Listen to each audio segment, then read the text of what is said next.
Today we're doing a boat tour of Guatape. Here's our guide that just picked us up from the hostel. We are going on a private boat. It's just me and 5 other guys from my hostel. The normal thing, or the most common thing, is going on one of these huge boats with like 100 passengers, which we didn't want to do, so we go on a private boat tour on the lake, and we're going to see, among many other things, a sunken town which has the top of the church sticking out of the water, and we're also going to Pablo Escobar's mansion here in Guatape. He has a couple of mansions, but some of them have been demolished by the government, but this one is still standing. The boat tour is 80,000, and to visit the mansion you have to pay another 30,000 extra. This one? Oh, here's our boat. As I was saying, the boat tour is 80,000, and since the mansion is owned by the government, you have to pay the government an extra 30,000 for the guided tour inside of the house, but I think it will be well worth it. And this is much more my thing, going in a private small boat instead of one of those, but that's also a small one. They have boats like that that are maybe 10 times as big as that one, with hundreds of tourists, mainly families with children, so it's super touristy. This feels more like my thing, going in a small group in a small boat. So apparently we weren't allowed to enter the boat from here. We have to go to the pier, which is even further away.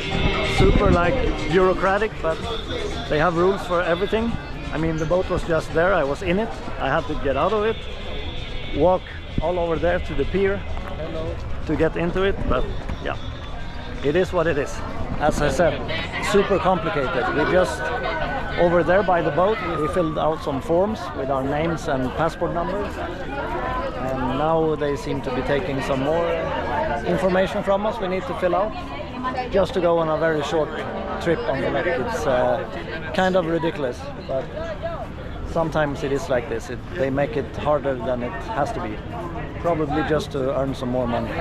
Here is today's schedule of all the tours just for the lake. So you can see there's like 120 tours today, with boats that are packed with people. So a very popular tour going out on the lake, especially during the weekend.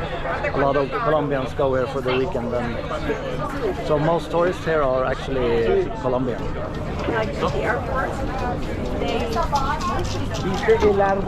Apparently this is a brand new pier, which the locals doesn't like because it makes things more complicated, and they have to pay extra for us to board the boat from this pier. But you almost feel a little bit drunk walking here, because this pier is a floating pier. It's moving so much when you're walking.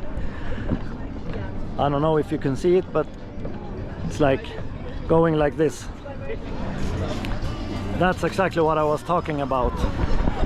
Magic Disney cruise. That's not what I want to do. Now we can get in the boat, finally. Okay, we need a life jackets, please. This is necessary, I can't swim really good. Yeah, I know, but it's mandatory here, is not good for us. This is way better. Finally, we are on our way. What's the first stop we're going to? Ah, no, we can see many places around. Okay. I can explain you. Yeah. We need to go to the ¿cómo se llama eso? Pablo Escobar house. Pablo Escobar house. Yeah.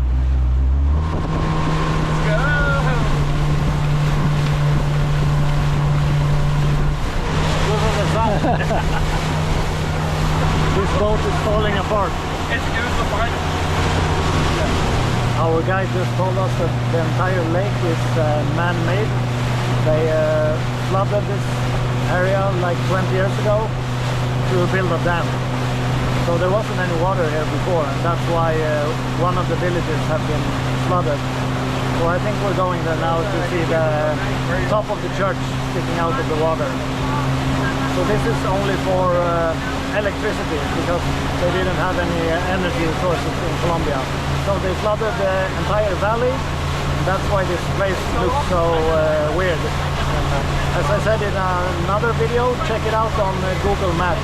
Just type in Guatape and you will know what I mean. It looks so cool from above. This is the area where Pablo Escobar used to live, all of this. Over there is like the main mansion. Can you take a photo? Maybe this is for the people working for him or something. A garage, I don't know. 1, 2, 3. Up until recently you weren't allowed to film inside the houses, only outside from the lake as I was talking about, but they have opened it up now for the public, so you can go inside and you can make videos and you can see the whole house from inside. What's the Hacienda Nápoles? Have you guys heard about that maybe? Yeah. So that is where he was gathering the animals from Africa. So what Pablo wanted, he just wanted to show off, have different things that no one else had, like buy things that no one else would be able to afford, pretty much. That was the point. So at the Nápoles, which was the main house, as I just mentioned, he was just gathering animals from different parts of the world, mainly from Africa. The hippos are really famous because they reproduce a lot and they escaped. So literally that was an issue. The government actually had to step in and put them back under control because that was dangerous. Like really there was actually a video that became super viral because there was just a huge hippo going through a town, super random. And they're super, yeah. And they're very dangerous too. Yeah. Yeah, they're super aggressive. They're super aggressive, and even though they are so big, they are fast enough to. They are faster than a person, right? Yeah. So it's not like you can just run away because they're gonna be like probably faster than most of the people. But he didn't have any animals here? No, so here they had horses, but only horses. Yeah, so here instead of animals, he was gathering trees from different countries, right? Just to have something different that will make the difference pretty much. So this tree right here is from Araucaria chilena from Chile, the magnolia from US over there. There's actually a maple tree from Canada on top over there, which is not in great conditions because it's too old, but you're gonna see that too. Yeah. So this lake is man-made. So was there any water here when he was living here? Yes, yeah. So the lake is man-made, but it was done in I think late 1960s, and he came here in 1985. So the lake was already there. Oh, so the dam was built before. So he didn't really build that. A lot of people they actually think that Pablo built the lake, but it's not like that. The lake was man-made, but he didn't make the lake. Okay. Right. And this was like his second home. That was his second home. Well, second most important because he actually had like hundreds of houses all over. Well, so this is the main property from Chile, Madagascar, magnolia from US. There are some homes from Spain. There used to be some ones from Japan. So he just wanted to show off different things that no one else had. So down here, this is the main house. It took 7 years to build this up, the entire thing, since 1985 until 1992. And Los Pepes, his main enemies, they came here and blew this up in 1993. So that's what. Yeah. Yeah. So everything we're seeing today didn't even last 1 year only, just barely 1 year, everything was gone, nearly blown up. So the people who blew this up were called Los Pepes, which is pretty much all the enemies, Paulo's enemies, they joined together, they formed Los Pepes just to go for Pablo. So even the government was involved in there, and so that was a big problem for Pablo because that was everybody against him, so that was like an issue. So that's the people who blew this up. They came in, surrounded the house, kidnapped the people for a day or whatever it took them, just like a couple hours, and put dynamite all over, and boom, they blew this up. So the reason why they did that, it wasn't about killing Pablo, but they just wanted to let him know that he wasn't that tough anymore, right? That they were able to get to him pretty much. But Pablo wasn't here? He wasn't here. Yeah, so actually they knew it wasn't about killing Pablo because he wasn't here either. Even. If he was here, maybe there'd be more people to like defend it at the time or something. I would say so, but this happened in 1993, and since 1988 about he was on the run already. Oh yeah. So I mean he was kind of on the run all the time, if you know what I mean.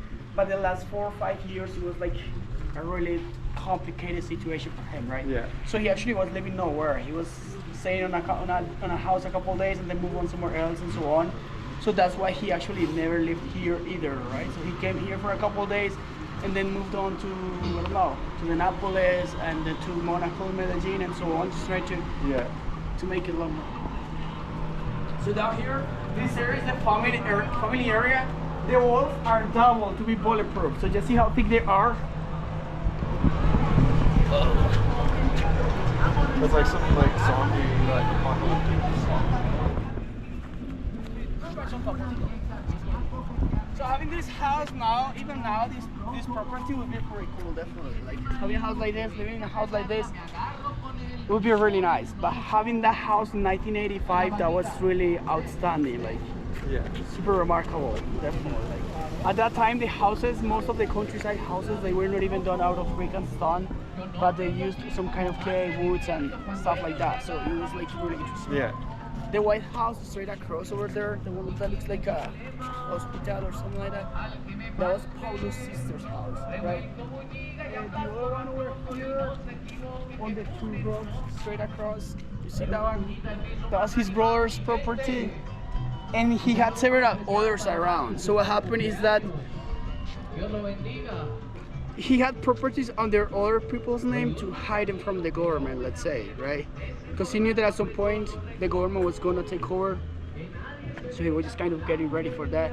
And actually that worked out well, because the government took over this one, or the Nápoles, and over some others, but a lot of them they couldn't take over because they were not Pablo's in theory. On the paper, at least, it was just his mother, his sisters, his dog's house or whatever. So they couldn't really take over. So that was pretty smart, and that worked out well. The pool is also original. It's quite interesting that has been 30 plus years and it's not even leaking, no cracks, nothing. So it's really, really well done as well. The palms down here are from Canarias, Spain. So it's pretty random, but it's quite interesting that even the trees he had, they're just from different countries. So, I don't know if you could hear what he was saying, but this is Pablo's main house, and over there it was his sister's house on top of that hill, and on the other side over here was his brother's house, and he had many houses there, and some of them were written on other people, so the government couldn't take them from him. So he had a lot of houses all over this area. As the guide just said, this must have been a remarkable place in the 80s. It would have been still today, but back then it would have been even more remarkable. Over there is the church tower sticking out of the water. I think we will go closer with the boat in a while, so I can show it up close. So from up here you can see pretty much everything, and down here, so you can see a lot of holes around, and you're gonna see holes all over the property, like these ones. That is because after 1993 Pablo was killed, his family left to Argentina, so the house was pretty much abandoned, and so the people came in looking for the money. So he did hide the money behind the walls like that. So they were just digging holes everywhere, just trying to get some money, and some people did actually find it. So that's cool. They became rich. They became rich. Actually, there was a guy called Popeye. He was kind of right-hand man, Pablo's right-hand man. He went to prison for 23, 24 years. Once he got out, he knew where there was a like hidden stash or safe. Stash, yeah. And then he came and took it out. And so he was rich out of over the night, right? It would have been funny if he, or sad for him if he gets out and someone had already found it. That would be so sad. Yeah. Actually, it's kind of sad as well that he got out of prison after 24 years. He was kind of famous. He was doing interviews. He wrote a book because a lot of people wanted to know about the story and everything. He was rich already because of that money. But even with all that stuff, he went back to prison because he kind of joined him back. So it's like, I don't know, you become so ambitious that you don't know when to stop, right? Yeah. To keep going and keep going. You just want more. And so he died in prison again in 2020 actually. From drugs again. He went back to From drugs and stuff like that. He actually was, how you say, captured once again in a hotel 10 minutes away from here. Oh, So shit. it was like in this area. The water used to be higher. Right there. Yeah.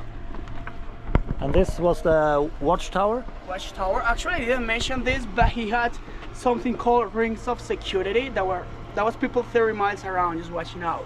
So if there were anyone coming by the time they get in here or any of his properties, he was gone when he was there, right? So he was gone. So that is why it was hard for them to get him, because he was kind of one step ahead all the time. So he was we almost get Pablo, we almost whatever, but they never really got him. Alright. Crazy. Down here we have this sauna, right? So as I mentioned, it's kind of crazy to have this as a sauna, this entire area just for you on nowadays even, and at that time it was even crazier, of course. So here, well, you can see there's nothing left. People installed everything, doors, window glasses, furniture. Here we have double walls. In between is where they stash money as well. You can see holes everywhere.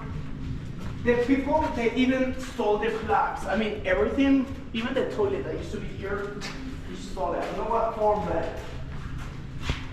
you see holes everywhere. So probably not every single house had money yet, because the house, as I mentioned, was brand new. But for sure, a lot of them did have money. So there could be money behind this wall. Could be. It's hard to find money. Yeah. Yeah. This place is huge. And there's holes everywhere after people went there looking for Pablo's money that he hid inside the walls. 80 people working here. For service, yeah. Service. Yeah. Like in general, for everything. Yeah. There's too much people. Yeah. For sure, they didn't really fear them. So that's one thing. He gave a lot of employment to his people. He would give them money. He even gave houses away. He built up a couple of schools. Oh, yeah. So I'm not trying to clear him. Yeah. What is it? Clear his name? Yeah, clear his name. Clear his name. But it's part of the story as well. And I probably did that as well, kind of to clear his name as well. Yeah. Probably. But that is why you probably find people that loves Pablo, they love Pablo, and they're crazy about him. And there is other people that really hate him because he killed entire families. He put car bombs in the middle of the city. He blew up planes, well, one plane, but still. So it depends on what part of the story you had to live, right? Yeah. So Los Pepes is what they call themselves. All Pablo's enemies joined together. So they would be Cali Cartel, Ochoa, the other guerrillas. And the government, they say that even the government was involved in Los Pepes all together. Here, another safe, stash money. In the guest house. Yeah, because it was kind of a good spot. And this is the biggest one. So this was full of money? Yeah. So it's kind of hard to imagine that little room full of money. And just put it this way: a kilo of coca is something like this, something like that, right? 1 kilo. The money that costs, like the amount, the volume itself, is within 2 to 3 times the size, right? Yeah. In USD at least. So if you send a plane full of drugs, just to bring the money back, literally you need 2 to 3 planes. Oh. And that's what they did all the time. So they literally, it's kind of crazy to think about it, but they literally used entire rooms just to stash the money. So that's one of them. If you want to come and play some paintball at Pablo Escobar's old mansion, there's a paintball course just behind the guest house. And over there is an old car, just like the one Pablo Escobar used to do rallies in. He was a rally driver for a short period of time. I don't know if he was any good though. Right, so here there is another safe. The one that they say that Popeye came and took out. Where is the other safe? Right here. Oh, okay. So all the holes you see in the walls, it's just people looking, trying to find the money. Yeah. So in here, And these are the stables? yeah, so this stable was blown up as well. As I mentioned, yeah, all this area would be horse stables. So down there, that would be another safe. Wow. Right, so they got that one. It's kind of crazy that there's a hole in the wall. The person who dig that hole, he was looking for money as well. And you can tell that he had to be right on the money while digging the hole, you know what I mean? So he was like this close, this close. Yeah, but Wait, didn't find it. But didn't find it. Oh, but here was the money? Yeah, that was the car, the stash that they say Popeye took out. So this was his nightclub, and after he died, someone lived here for 25 years until the government took the property back, and the guy living here used this place as a restaurant. But it's not a restaurant anymore because now it belongs to the government. The government isn't allowed to tear the building down or take it back until 25 years have passed since Pablo died. And it's like that all over Colombia with buildings.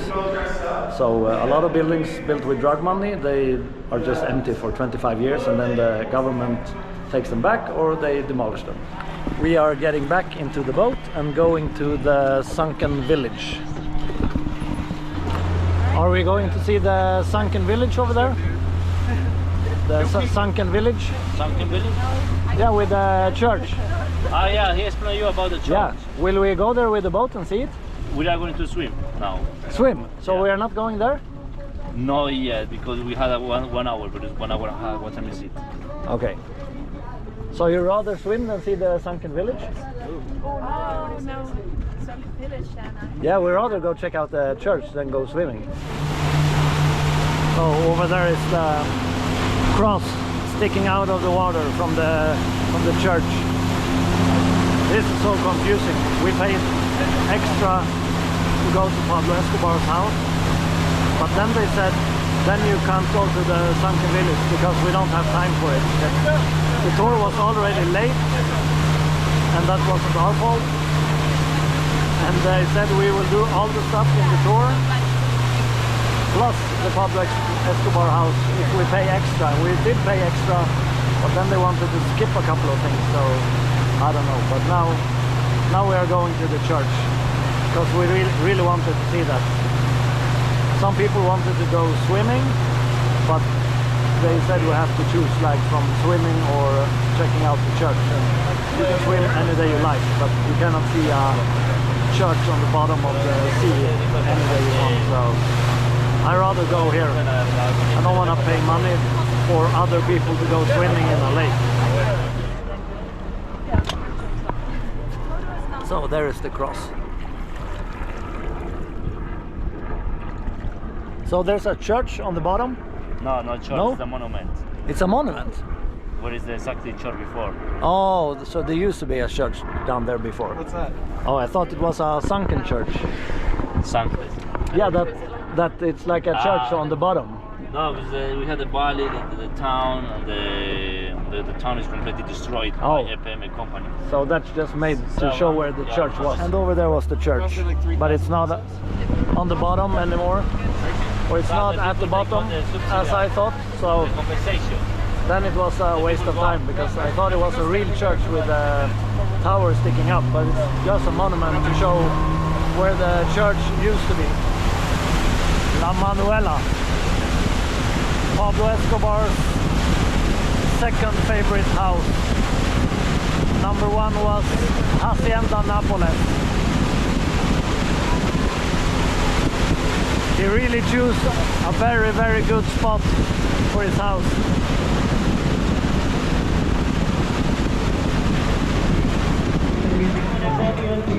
Well, that kind of sucked.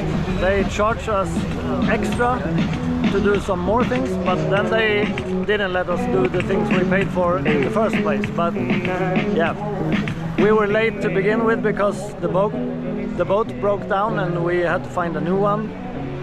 But I really recommend going on a boat trip to Pablo Escobar's house, but like the rest of the tour was nothing special. It's just a lake, and he showed us some luxury houses, and there are luxury houses everywhere. I thought we were going to see so much more, and the sunken village wasn't a sunken village, but I guess that's just a way to sell more tickets. I thought that the whole village was still down there, and that the church tower was really sticking out of the water, but it was just a monument. So, but I did enjoy the Pablo Escobar mansion a lot. It was very interesting and it has a lot of history, so I really recommend people going there.